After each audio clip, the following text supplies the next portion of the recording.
Bună seara, Alexandru, și felicitări de când o victorie pe care Rapidul o aștepta. Am văzut o trăire foarte mare în seara asta. Bună seara! Da, într-adevăr, aveam nevoie de aceste puncte. Mă bucur că am reușit să marcăm repede. Ne-am creat ocazii foarte bune. Trebuia să mai dăm 1-2 goluri, cel puțin. Am făcut un joc bun. Am avut posesie, am ținut de minge. Am plimbat-o exact ce trebuia să facem și meciurile celelalte. S-a văzut poate un pic neîncrederea rezultatelor, acum pe final.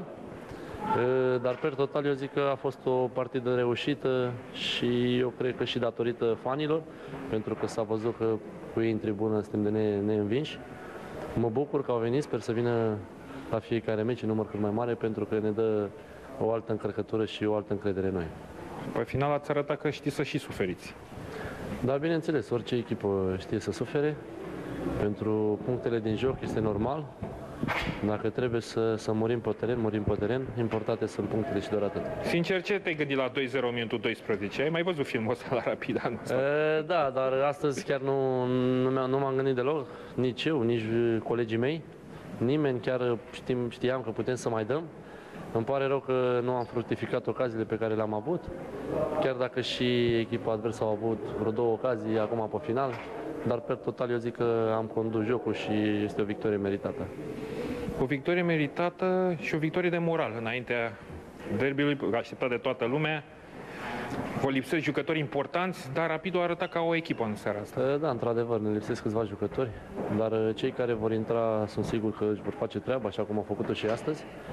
Și cu minunații noștri suporteri lângă noi, nu cred că vor fi probleme. Trebuie să avem aceeași ambiție, aceeași dăruire. S-a văzut astăzi pe teren, cum băgam câte 2-3 alunecare la un singur om. Așa trebuie să facem meci de meci.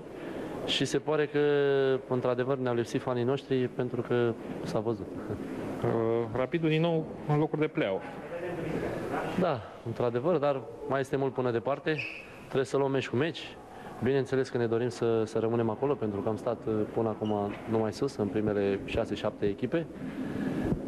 Dacă eram puțin mai atenți, cred că puteam să avem mai multe puncte acum. Ok, mulțumesc. Mersi mult.